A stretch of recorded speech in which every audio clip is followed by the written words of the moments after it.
談性語流絕不下流，我係全球環球小姐香港總冠軍 Chilli。你一啲即係可能最瘋狂嘅性嘅經驗、性嘅生活會係乜嘢咧？試過喺台灣嘅電單車上邊啦，係啊，電單車，係即係車震，成日都聽啦。咁呢啲車震即係多數都一定係喺一架車嘅裏面啦。咁點樣咧？可唔可以講解下？我哋去旅行嘅時候咧，租咗架電單車，咁之後咧，我哋就喺架電單車度咧，一度揸架電單車就一度搞嘢咯。咩地方都試下啦，即係尋找一個刺激感啦，同埋美好嘅回憶啊嘛，難得去旅行。咁其實唔好話40歲，咁有一啲其實去到50歲、60歲、70歲呢啲咧，其實好多時都一定有啲問題㗎啦。咁但係其實雙方亦都係要接受嘅。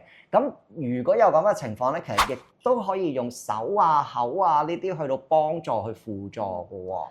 手口嘅 OK 啦，但係咧，如果有嗰個方便咧，先會滿足到我哋嘅喎。即係進入同下硬度呢一樣嘢。咁呢一樣你其實好多人都 ideal 會想有呢一樣嘢嘅。唔得㗎喎，唔得大係咪？係啊，抽係唔會舒服㗎，差好遠㗎，即係好似冇做過咁啊，就係純粹咧，你不如會用個玩具爽下算數啦。明白。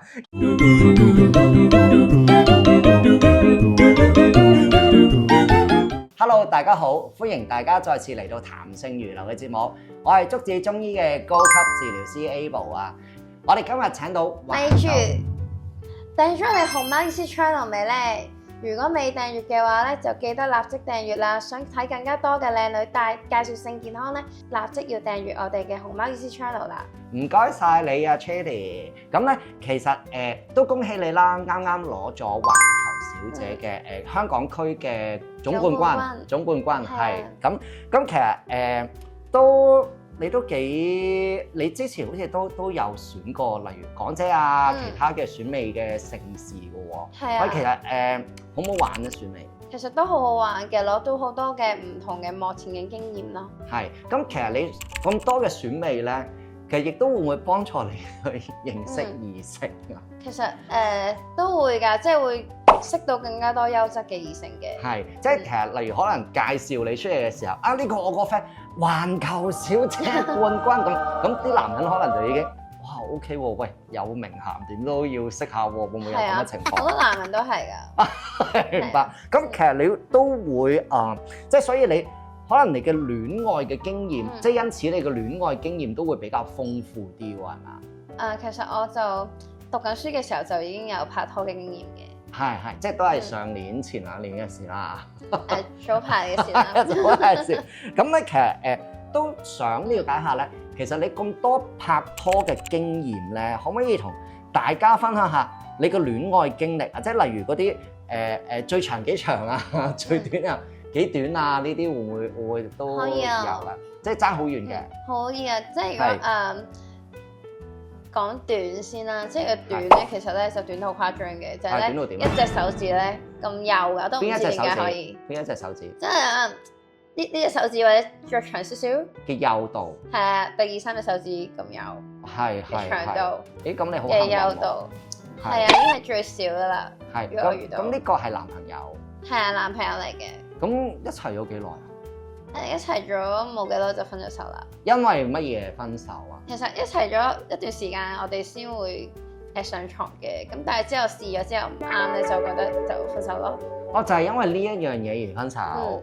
明白。即係女仔要需要一啲快感啊，同埋滿足到自己㗎嘛，冇理由哎呀都根本就滿足唔到自己，一齊都唔會開心啦。但係女仔應該係中意粗㗎喎。係嘛？咁所以短真係大忌嚟嘅喎，對於女仔嚟講，即係你話長短都未必太緊要嘅，反而粗幼嘅粗對於女仔嚟講係好重要。我覺得要適合，即係我適合嘅男朋友可能你一隻手掌咁上下啦。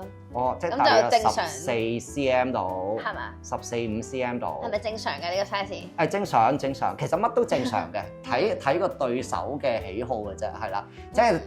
由手指尾去到2隻手掌咁大都係正常嘅，係啦，睇對方喜好。咁而最大咧？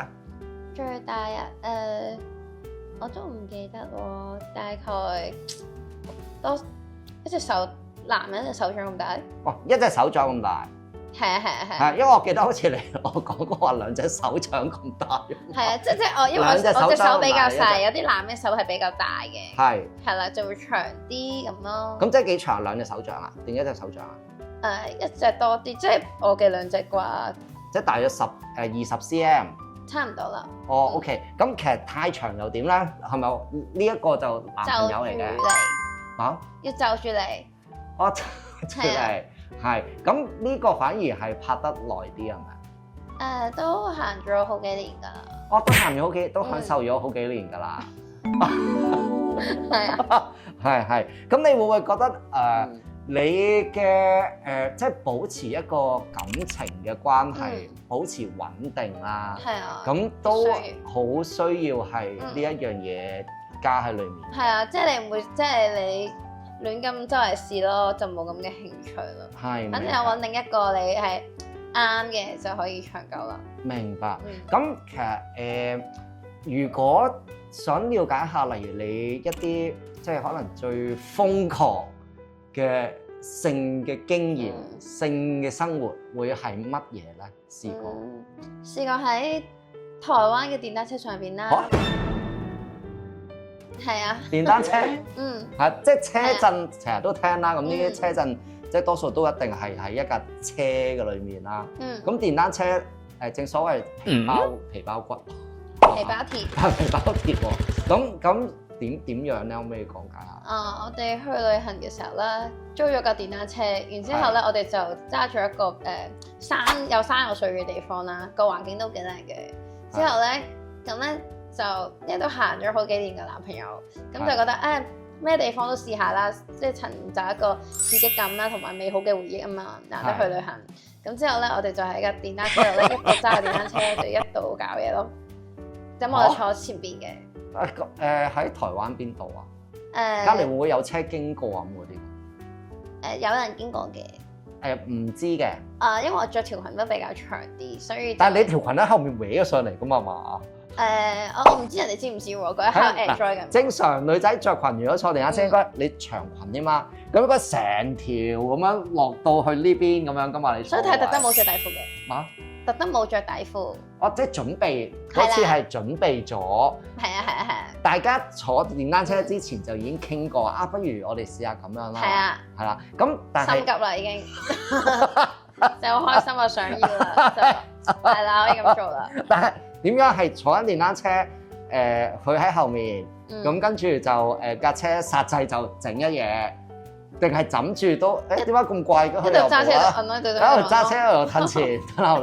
咁其實佢係咪就係你所講過最長嗰位啦？唔係。咁如果唔係點樣啊？你咁樣咁跟住咁樣喎？佢都偏大㗎啦。都大嘅。大先長久㗎，唔中意啲短嘅。係。啲短同有嘅，我覺得即係唔係好愛佢咯。係啊。咁嗰一次會唔會即係到你而家為止都係幾畢生難忘嘅經驗？我想試更加多嘅地方嘅。你想試更加多嘅嘢，覺得嗰次都係其中一個歷史啫。係啦，想再追求一啲高峰嘅。係啊，因為你都想試下飛機啊，其他地方都想試下㗎。飛機啊？即係私人飛機又得，係其他唔同地方又得，好多地方都可以試下嘅。係，明白。後樓梯其實我都試過嘅。後樓梯啲小事啦。係啊，成日都睇唔知啲Facebook 啊咁嗰啲都有，好似前排都有講過話，唔知喺後樓梯見到喺度 J 緊。係啦，有個女仔唔知去後樓，有個女仔喺後樓梯發現一個男人喺度追緊，係啦，咁跟住好似係報咗警啊咁樣呢啲嘢嘅，好變態。係啦，但係你成日都做喎。就係咪咁兩個人情侶啊嘛，咁係唔好學嘅呢啲嘢，唔應該咁做嘅。係，明白。咁我想問下咧，咁其實你即係例如剛才所講啦，你喺電單車度有試過啦，咁。會唔會一啲較為大膽嘅經歷啊，或者刺激嘅經歷啊，都會係游水嗰時？游水啊？係啊。點樣啊？喺個泳池嗰度。去日本嘅時候，咁我哋去旅行，然之後咧就喺個海度。喺個海嗰度。係啊，最搞笑嘅就係其實好多朋友都喺附近嘅。知道嘅，明知你係咁噶啦。其實佢哋其實其他人有樣衰喎，跟住呢兩個人睇到。係，咁其實有樣衰，幾好玩喎！潛咗落去嘅時候睇到噶嘛嘛。應該睇到嘅。有冇啲沙撩翻出嚟啊？冇沙嘅，嗰個深海入邊冇沙嘅。哦，深海嚟嘅，係講緊遊船河。係啊。哦，明白。嗱，咁咧其實咁聽你頭先嘅經歷啦，咁其實你都可能同好多唔同年齡層嘅男士即係都談過戀愛啦。係啊。咁其實你可唔可以同我哋描述下，其實喺不同年齡層嘅男士咧，其實喺性生活上面咧，會有啲乜嘢唔同啦？有啲咩唔同啊？我覺得係成熟嘅男仔咧係比較好啲嘅。係啊，咁係會比較識得玩啲咯。係啊，同埋成熟嘅男仔會比較識得氹女仔，亦都會浪漫啲，就好啲技術都會好啲咯。即係其實你頭先同我哋講嘅一啲比較刺激嘅經歷，都會係一啲成熟嘅男士帶俾你嘅。係啊，即係揸電單車嗰啲都唔係僆仔嚟嘅。係。哦，明白。嗱，咁咧其實有個幾得意嘅數據，其實想同你分享下㗎。喺2026年咧，愛沙尼亞一個大型研究裏面咧，咁其實總共咧訪問咗67000名啊，年齡介乎20至到84歲嘅人士咧，咁就發現咧，其實介乎30至40歲左右嘅男士咧，先至係真正達到咗性慾嘅高峰嘅喎。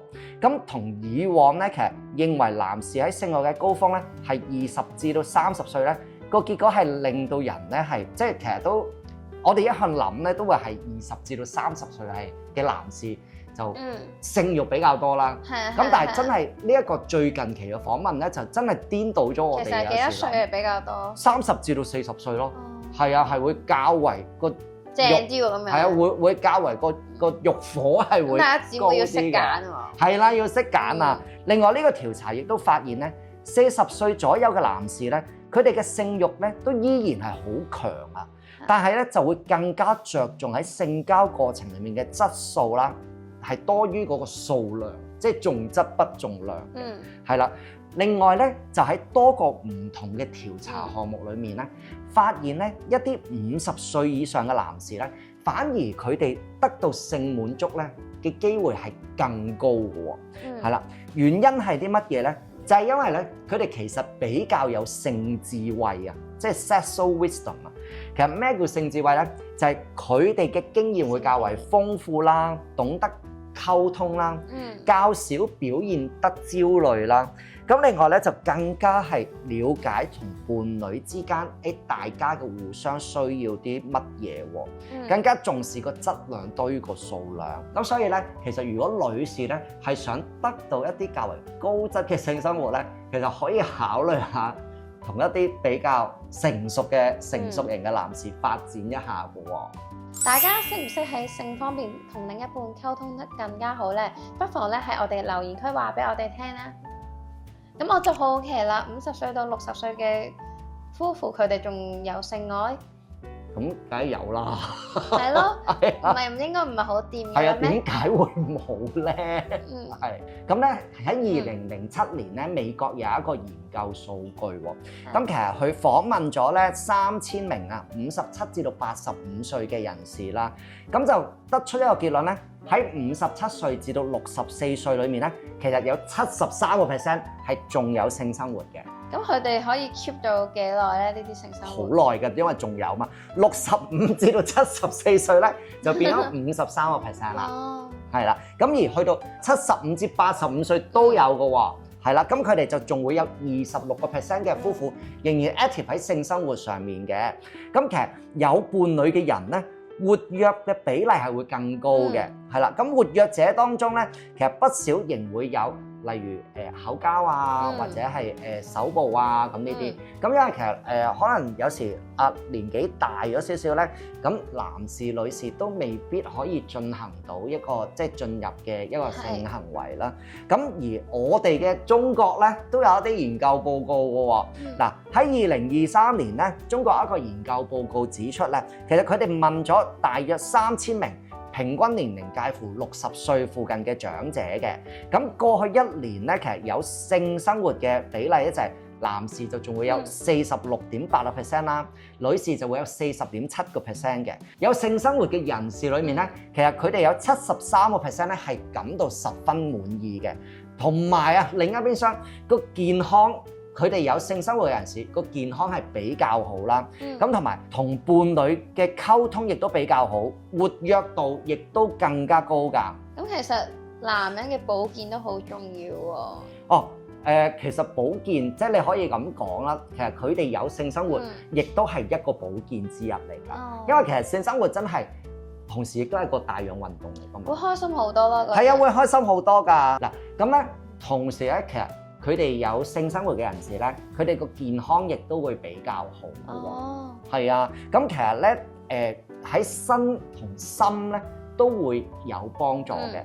咁至於喺身體方面咧，其實係可以改善到佢哋嘅心臟健康啦，降低血壓啦，增強佢哋免疫力啦，強化盆底肌肉啦，緩解陣痛啦，包括頭痛啊，或者令到更加好瞓。另外咧會幫助釋放荷爾蒙啦，有助身體健康啊，同埋咧會降低部分嘅慢性疾病嘅風險嘅喎。咁而心理方面嘅好處咧，就例如會幫助減壓啦，提升心情啦，減少咗抑鬱焦慮啦，提高咗自尊心同埋自我嘅形象，改善認知功能障礙。其實我要同我媽介紹我媽咁同埋會增加咗生活嘅滿意度同埋幸福嘅喎。咁另外其實喺一個長久嘅關係方面嘅好處咧，就會係加深咗親密伴侶之間嘅感情啊。咁另外改善咗佢哋之間嘅溝通啦，維持一個情侶嘅關係多於室友嘅感覺。因為其實有好多比較耐少少嘅伴侶咧，可能已經覺得係大家都係一個 partner 嚟啦。咁但係喺 partner 上面之餘咧，亦都有一個愛嘅感覺咯，係啦。咁亦都有助咗一個長期嘅關係穩定性嘅喎。其實40歲左右嘅男士咧，我都試過啦，但係咧佢哋嘅硬度咧係會比較差啲喎。係，明白。嗱，咁其實唔好話40歲，咁有一啲其實去到50歲、60歲、70歲呢啲咧，其實好多時都一定有啲問題㗎啦。咁但係其實雙方亦都係要接受嘅。咁如果有咁嘅情況咧，其實亦都可以用手啊、口啊呢啲去到幫助去輔助嘅喎。手口嘅 OK 啦，但係咧如果有嗰個方面咧，先會滿足到我哋嘅喎。即係進入同下硬度呢一樣嘢。咁呢一樣你其實好多人都 ideal 會想有呢一樣嘢㗎。唔得㗎喎，唔得大係咪？係啊，抽係唔會舒服㗎，差好遠㗎，即係好似冇做過咁啊，就係純粹咧，你不如會用個玩具爽下算數啦。明白。咁咧其實好多人士都當然真係可以做到呢 part 係最好啦。咁但係要睇嗰個人真係 keep 得好唔好。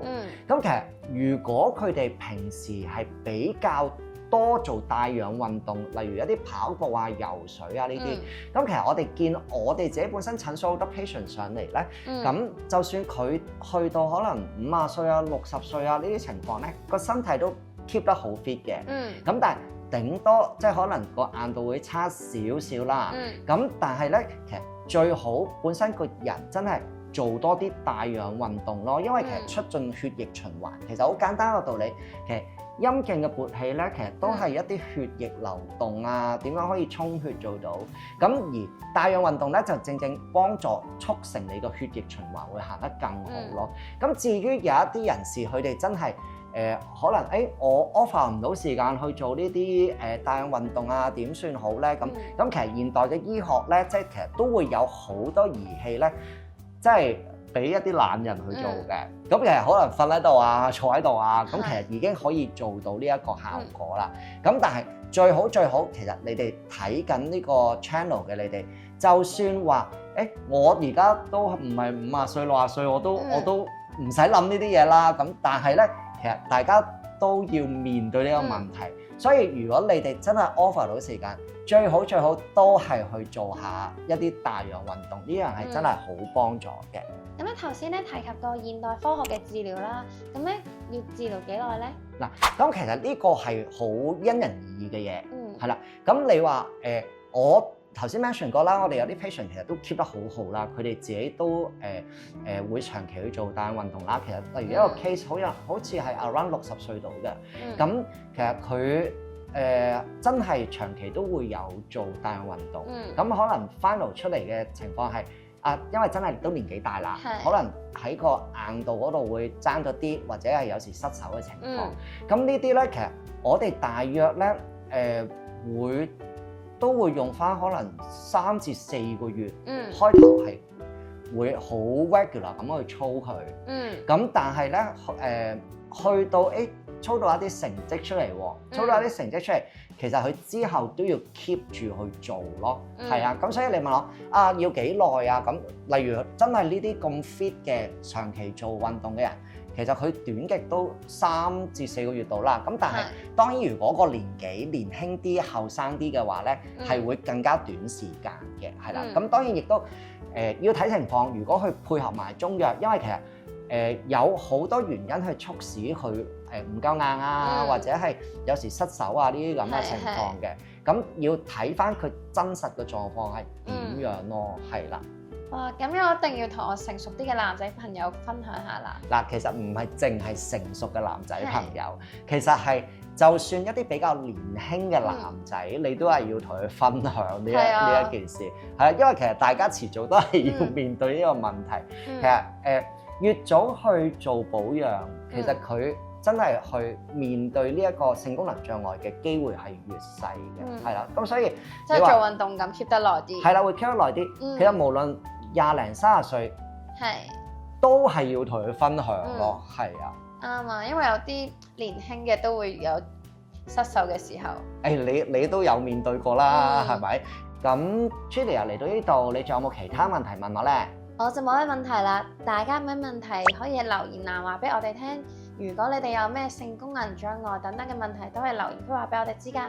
你哋有咩性功能障礙問題，記得揾專業人士幫手啊。OK， 咁咧今集嚟到呢度咧就差唔多啦。咁如果你哋中意我哋剛才嘅內容咧，記得俾個 like 我哋，同埋 share 俾你有需要嘅朋友睇啊。subscribe 我哋條 channel， 撳埋個鐘仔，我哋下次有新片出嘅時候咧，會第一個通知你。我哋下集再見啦，拜拜。